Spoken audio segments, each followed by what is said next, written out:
During the most violent shocks of the typhoon, the man at the Pequod's jawbone tiller had several times been reelingly hurled to the deck by its spasmodic motions, even though preventer tackles had been attached to it, for they were slack, because some play to the tiller was indispensable. In a severe gale like this, while the ship is but a tossed shuttlecock to the blast, it is by no means uncommon to see the needles in the compasses, at intervals, go round and round. It was thus with the Pequods. At almost every shock the helmsman had not failed to notice the whirling velocity with which they revolved upon the cards. It is a sight that hardly anyone can behold without some sort of unwonted emotion. Some hours after midnight, the typhoon abated so much that through the strenuous exertions of Starbuck and Stubb, one engaged forward and the other aft, the shivered remnants of the jib and fore and maintopsails were cut adrift from the spars, and went eddying away to leeward, like the feathers of an albatross, which sometimes are cast to the winds when that storm-tossed bird is on the wing. The 3 corresponding new sails were now bent and reefed, and a storm trysail was set further aft, so that the ship soon went through the water with some precision again, and the course, for the present, east-southeast, which he was to steer, if practicable, was once more given to the helmsman. For during the violence of the gale, he had only steered according to its vicissitudes. But as he was now bringing the ship as near her course as possible, watching the compass meanwhile, lo! A good sign. The wind seemed coming round astern, the foul breeze became fair. Instantly the yards were squared, to the lively song of Ho! The fair wind! Odi-ho, cheerly men, the crew singing for joy, that so promising an event should so soon have falsified the evil portents preceding it. In compliance with the standing order of his commander to report immediately, and at any one of the 24 hours, any decided change in the affairs of the deck, Starbuck had no sooner trimmed the yards to the breeze, however reluctantly and gloomily, than he mechanically went below to apprise Captain Ahab of the circumstance. Ere knocking at his stateroom, he involuntarily paused before it a moment. The cabin lamp, taking long swings this way and that, was burning fitfully, and casting fitful shadows upon the old man's bolted door, a thin one, with fixed blinds inserted, in place of upper panels. The isolated subterraneousness of the cabin made a certain humming silence to reign there, though it was hooped round by all the roar of the elements. The loaded muskets in the rack were shiningly revealed, as they stood upright against the forward bulkhead. Starbuck was an honest, upright man, but out of Starbuck's heart, at that instant when he saw the muskets, there strangely evolved an evil thought, but so blent with its neutral or good accompaniments that for the instant he hardly knew it for itself. "He would have shot me once," he murmured. "Yes, there's the very musket that he pointed at me, that one with the studded stock. Let me touch it, lift it. Strange, that I, who have handled so many deadly lances, strange, that I should shake so now. Loaded?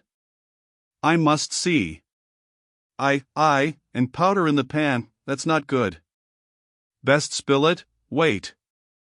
I'll cure myself of this. I'll hold the musket boldly while I think. I come to report a fair wind to him.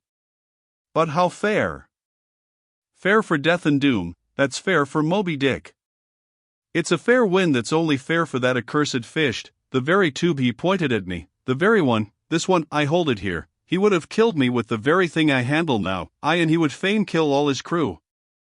Does he not say he will not strike his spars to any gale?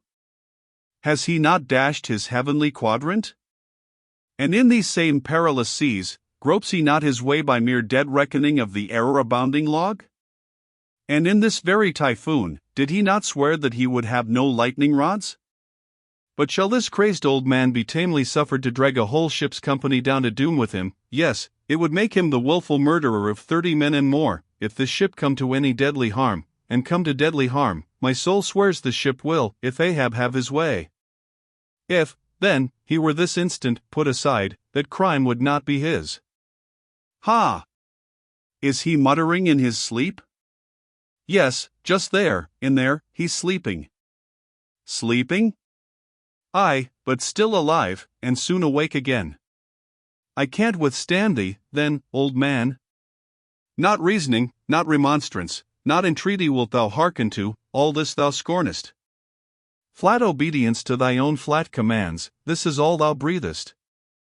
Aye, and say'st the men have vowed thy vow, say'st all of us are Ahab's. Great God forbid, but is there no other way? No lawful way, make him a prisoner to be taken home? What? Hope to wrest this old man's living power from his own living hands? Only a fool would try it. Say he were pinioned even, knotted all over with ropes and hawsers, chained down to ring bolts on this cabin floor, he would be more hideous than a caged tiger, then. I could not endure the sight, could not possibly fly his howlings, all comfort, sleep itself, inestimable reason would leave me on the long intolerable voyage. What, then, remains? The land is hundreds of leagues away, and locked Japan the nearest. I stand alone here upon an open sea, with 2 oceans and a whole continent between me and law.